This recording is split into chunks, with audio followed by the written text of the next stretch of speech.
નમસ્તે વિદ્યાર્થીઓ, હું ડાભી સર ડિઝાયર એજ્યુકેશનમાં આપ સૌનું યુટ્યુબ ચેનલમાં હાર્દિક સ્વાગત કરું છું. આગળના વિડીયોની અંદર આપણે માંગ વિશેના ચેપ્ટરની અંદર વ્યક્તિગત માંગ અને બજાર માંગ વિશેની સમજૂતી મેળવી છે. હવે આપણે ધોરણ 11 અર્થશાસ્ત્ર વિષય જે પાઠ નંબર 3 માંગ છે એની માંગની મૂલ્ય સાપેક્ષતાની શરૂઆત કરવા જઈ રહ્યા છે. તો શરૂઆત કરવા જઈએ માંગની મૂલ્ય સાપેક્ષતા. તો માંગના નિયમ પ્રમાણે જો અન્ય પરિબળો યથાવત રહે તો કિંમતમાં ઘટાડો થતાં માંગ વિસ્તરણ પામે છે અને કિંમતમાં વધારો થતાં માંગ સંકોચન થાય છે. આમ કિંમત અને માંગ વચ્ચે વ્યસ્ત સંબંધ છે એવું માંગનો નિયમ આપને સમજાવે છે. પરંતુ કિંમતમાં થતા ફેરફારો વસ્તુની માંગમાં કેટલા ફેરફારો લાવશે તે અંગેની સમજૂતી માંગનો નિયમ આપતો નથી. તેથી વસ્તુની કિંમતમાં થયેલા ફેરફારને પરિણામે વસ્તુની માંગમાં જે ફેરફાર થાય છે તે અંગેની સમજૂતી માંગની મૂલ્ય સાપેક્ષતા આપે છે. એટલે કે વસ્તુની કિંમતમાં જે ફેરફાર થાય છે એને કારણે માંગમાં જે ફેરફાર થાય છે એની વાત આપણે કરી, પરંતુ કેટલી ફેરફાર થાય છે, કેટલો ફેરફાર થાય છે એની સમજૂતી માંગનો નિયમ રજૂ કરતો નથી, જેની સમજૂતી આપણે માંગની મૂલ્ય સાપેક્ષતા દ્વારા પ્રાપ્ત થાય છે. તો શરૂઆત કરીએ છીએ માંગની મૂલ્ય સાપેક્ષતાનો અર્થ. માંગની મૂલ્ય સાપેક્ષતા કોઈ પણ વસ્તુની કિંમત અને માંગ વચ્ચેનો પ્રમાણાત્મક સંબંધ દર્શાવે છે, જે નીચેના ઉદાહરણ દ્વારા સમજાવી શકાય. તો માંગની મૂલ્ય સાપેક્ષતા બરાબર માંગમાં થતો ટકાવારી ફેરફાર છેદમાં કિંમતમાં થતો ટકાવારી ફેરફાર. તો વિદ્યાર્થીઓ, માંગની મૂલ્ય સાપેક્ષતાનો અર્થ આ રીતે પણ આપી શકાય કે માંગમાં થતા ટકાવારી ફેરફારને કિંમતમાં થતા ટકાવારી ફેરફાર વડે ભાગતા જે પણ મૂલ્ય પ્રાપ્ત થાય એને માંગની મૂલ્ય સાપેક્ષતા કહેવામાં આવે છે. દાખલા તરીકે એક્સ વસ્તુ નામની વસ્તુ છે જેની કિંમતમાં 1% ઘટાડો થાય છે તો માંગમાં 5%નો વધારો થયો છે. તો સૂત્ર પ્રમાણે જોઈએ તો એક્સ વસ્તુની માંગમાં થતો ટકાવારી ફેરફાર છેદમાં એક્સ વસ્તુની કિંમતમાં થતો ટકાવારી ફેરફાર. ઈપી બરાબર પ્રાઇસ ઇલેસ્ટિસિટી ઓફ ડિમાન્ડ, એટલે કે માંગની મૂલ્ય સાપેક્ષતા. 0%નો ફેરફાર છેદમાં 10%નો વધારો, એટલે કે 5%નો ફેરફાર થયેલો જોવા મળે છે.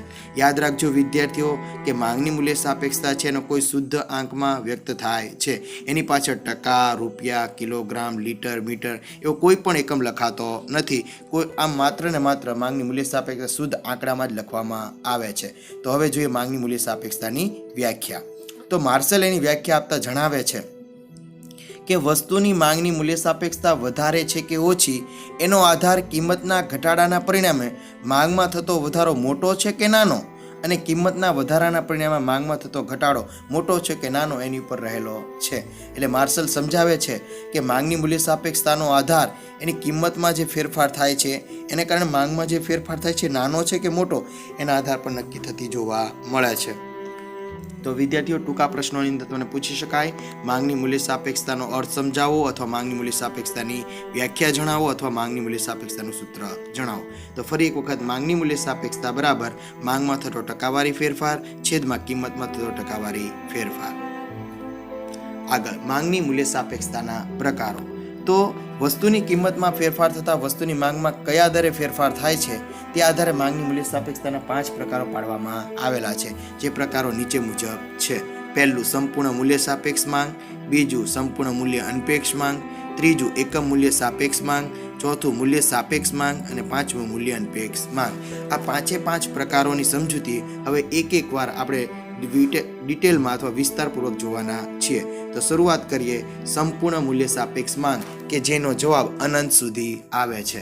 એટલે કે જ્યારે વસ્તુની કિંમતમાં અત્યંત નજીવો ફેરફાર થાય તેની માંગમાં અમર્યાદિત ફેરફાર આવે ત્યારે તે વસ્તુની માંગમાં અમાપ અથવા અનંત ફેરફાર થયો છે એમ કહેવાય, જેને સંપૂર્ણ મૂલ્ય સાપેક્ષ માંગ કહેવામાં આવે છે. ફરીથી, વસ્તુની કિંમતમાં નજીવો ફેરફાર અને માંગમાં અમર્યાદિત અથવા અમાપ ફેરફાર એને સંપૂર્ણ મૂલ્ય સાપેક્ષ માંગ કહે છે. તો દાખલા તરીકે ટી નામની વસ્તુ છે એના 1%માં કિંમતનો ઘટાડો થાય અને એની માંગમાં સતત વધારો થાય, અનંત ગણો વધારો થાય તો એનો માપનો આંક એ અનંત આવે છે. તો જોઈએ એના સૂત્ર દ્વારા કે ઈપી એટલે કે માંગની મૂલ્ય સાપેક્ષતા બરાબર માંગમાં થતો ટકાવારી ફેરફાર છેદમાં કિંમતમાં થતો ટકાવારી ફેરફાર, એટલે કે જેનો જવાબ અનંત સુધી આવે છે. કિંમતમાં નજીવો ફેરફાર થાય છે પરંતુ માંગમાં અનંત ગણો ફેરફાર થાય છે. અહીં તમે આકૃતિ જોઈ શકો છો કે આડી ધરી OX પર વસ્તુની માંગ દર્શાવી છે, OY ઊભી ધરી પર કિંમત દર્શાવી છે અને DD માંગ રેખા છે જે સંપૂર્ણ મૂલ્ય સાપેક્ષ માંગ દર્શાવે છે. આવા પ્રકારની વસ્તુની માંગનું વાસ્તવમાં અસ્તિત્વ જોવા મળતું નથી, પરંતુ અર્થશાસ્ત્રના સિદ્ધાંતોમાં જ્યાં પૂર્ણ હરીફાઈની સમજૂતી આપવામાં આવે છે ત્યારે આ ખ્યાલ ખૂબ ઉપયોગી છે. આકૃતિમાં તમે ડીડી માંગ રેખા જોઈ શકો છો, જે આડી ધરીને સમાંતર છે. એવું દર્શાવે છે કે જ્યારે વસ્તુની કિંમતમાં નજીવો ફેરફાર થાય ત્યારે માંગમાં અનંત ગણો જે ફેરફાર થાય છે એ અહીં દર્શાવે છે. તો અહીં જોઈએ આપણે સંપૂર્ણ મૂલ્ય સાપેક્ષ માંગ. બીજું, સંપૂર્ણ મૂલ્ય અનપેક્ષ માંગ, કે જેનો જવાબ શૂન્ય આવે. કે જ્યારે વસ્તુની કિંમતમાં ગમે એટલો ફેરફાર થાય પણ વસ્તુની માંગ સ્થિર રહેવા પામે છે તેવી વસ્તુની માંગને સંપૂર્ણ મૂલ્ય અનપેક્ષ માંગ કહેવામાં આવે છે. એટલે કે જ્યારે કોઈ પણ વસ્તુની કિંમતમાં ગમે એટલો ફેરફાર થાય પરંતુ એની માંગમાં ફેરફાર થતો નથી ત્યારે તેને સંપૂર્ણ મૂલ્ય અનપેક્ષ માંગ કહેવામાં આવે છે. દાખલા તરીકે એક્સ ની બદલે અહીંયા કે વસ્તુની કિંમતમાં 10% વધારો થયો, પરંતુ જે વસ્તુની માંગમાં એટલે કે કોઈ પણ પ્રકારનો ફેરફાર થતો નથી, તો આવી માંગને સંપૂર્ણ મૂલ્ય અનપેક્ષ માંગ કહેવામાં આવે છે. એટલે કે કિંમતમાં ગમે એટલો ફેરફાર થાય, માંગમાં ફેરફાર થતો નથી, એને સંપૂર્ણ મૂલ્ય અનપેક્ષ માંગ કહેવામાં આવે છે, જે આપણે નીચેના સૂત્ર દ્વારા અને આકૃતિ દ્વારા સમજીશું. સૂત્ર બરાબર માંગની મૂલ્ય સાપેક્ષતા બરાબર માંગમાં થતો ટકાવારી ફેરફાર છેદમાં કિંમતમાં થતો ટકાવારી ફેરફાર, 0% ફેરફાર અને 10% વધારો. એટલે કિંમતમાં 10% વધારો થયો પરંતુ માંગમાં ફેરફાર થતો નથી, એટલે કે જવાબ શૂન્ય આવે છે. તમે આકૃતિ જોઈ શકો છો કે ડીડી માંગ રેખા OX ધરી એટલે કે OY ઊભી ધરીને સમાંતર જોવા મળે છે, જે વસ્તુની કિંમત જોવા મળે છે. સંપૂર્ણ મૂલ્ય અનપેક્ષ માંગનો આંક હંમેશા શૂન્ય હોય છે. આકૃતિમાં દર્શાવ્યા પ્રમાણે ડીડી માંગ રેખા Y ધરીને સમાંતર છે, જેવું દર્શાવે છે કે કિંમતમાં ગમે એટલો ફેરફાર થાય પણ માંગમાં ફેરફાર લાવી શકાતો નથી. એનો મતલબ એવો થાય કે વસ્તુની માંગ સ્થિર રહે છે. આ પ્રકારની વસ્તુની માંગને સંપૂર્ણ મૂલ્ય અનપેક્ષ માંગ કહેવામાં આવે છે. ફરીથી, કિંમતમાં ગમે એટલો ફેરફાર થાય પણ માંગ સ્થિર રહે તેને સંપૂર્ણ મૂલ્ય અનપેક્ષ માંગ કહેવામાં આવે છે. ત્રીજું, એકમ મૂલ્ય સાપેક્ષ માંગ, કે જેની અંદર જવાબ 1 આવે છે. કે જ્યારે વસ્તુની કિંમતમાં થતો ટકાવારી ફેરફાર અને માંગમાં થતો ટકાવારી ફેરફાર સરખા આવે ત્યારે તેને માંગ સપ્રમાણ મૂલ્ય સાપેક્ષ છે એમ કહેવાય, અથવા તો મૂલ્ય સાપેક્ષ માંગ પણ કહેવામાં આવે છે. એટલે કે એસ નામની વસ્તુ છે જેમાં 5%નો કિંમતમાં ઘટાડો થાય તો વસ્તુની માંગમાં 5%નો વધારો થાય છે, તેને વસ્તુની માંગની મૂલ્ય સાપેક્ષતા 1 છે એમ કહેવાય, જે આપણે નીચેના સૂત્ર અને આકૃતિ દ્વારા સમજીશું. જુઓ તમે કે 5%નો વધારો અને 5%નો ઘટાડો, એટલે કે કિંમતમાં 5%નો ઘટાડો થયો છે અને માંગમાં 5%નો વધારો થયો, એટલે કે જેનો જવાબ 1 આવે છે. અહીં વસ્તુની કિંમતમાં થતો ટકાવારી ફેરફાર અને વસ્તુની માંગમાં થતો ટકાવારી ફેરફાર સરખો આવે છે, એટલે વસ્તુની માંગ એકમ મૂલ્ય સાપેક્ષ છે એમ કહેવાય. જે આકૃતિમાં તમે જોઈ શકો છો, M થી M1 અને P થી P1 એ બંનેમાં થતો જે ફેરફાર છે સરખો છે, એ ડીડી માંગ રેખા એકમ મૂલ્ય સાપેક્ષ માંગ કહેવામાં આવે છે. તો જોઈએ આપણે આકૃતિની સમજૂતી. આકૃતિમાં દર્શાવ્યા પ્રમાણે વસ્તુની કિંમતમાં P1 જેટલો ઘટાડો થાય છે, P થી P1 જેટલો ઘટાડો થાય છે, ત્યારે વસ્તુની માંગમાં M1 જેટલો વધારો થાય છે. જ્યાં P1 કિંમતનો ફેરફાર અને M1 માંગનો ફેરફાર એક જ સરખો પરંતુ વિરુદ્ધ દિશામાં હોવાથી એને એકમ મૂલ્ય સાપેક્ષ માંગ છે એમ કહેવામાં આવે છે. અહીં તમે જોઈ શકો છો કે જેટલો કિંમતમાં ફેરફાર થયો છે એટલો જ માંગમાં ફેરફાર થયેલો જોવા મળે છે, જેથી એને એકમ મૂલ્ય સાપેક્ષ માંગ કહેવામાં આવે છે. મૂલ્ય સાપેક્ષ માંગ, કે જેનો જવાબ 1 થી વધુ આવે. એટલે કે વસ્તુની કિંમતના ટકાવારી ફેરફાર કરતાં વસ્તુની માંગમાં થતો ટકાવારી ફેરફાર વધુ હોય, એટલે કે કિંમતમાં જે ફેરફાર થાય એની કરતાં માંગમાં થતો ફેરફાર વધુ હોય તો વસ્તુની માંગને મૂલ્ય સાપેક્ષ માંગ કહેવામાં આવે છે. દાખલા તરીકે R નામની વસ્તુ છે, એમાં 10%નો વધારો થાય છે, તેના પરિણામે વસ્તુની માંગમાં 30%નો ઘટાડો થાય છે, તો તેવી વસ્તુની માંગને મૂલ્ય સાપેક્ષ માંગ કહેવામાં આવે છે. કહેવાનો મતલબ કે કિંમતમાં થતો ફેરફાર કરતાં માંગમાં થતો ફેરફાર વધુ હોય તો એ માંગને મૂલ્ય સાપેક્ષ માંગ કહેવામાં આવે છે. એ જ મુજબ સૂત્રની અંદર તમે જોઈ શકો છો કે માંગમાં થતો ફેરફાર 30%નો અને કિંમતમાં થતો ફેરફાર 10%નો, જેનો જવાબ 3 આવે છે, એટલે કે 1 થી વધુ છે.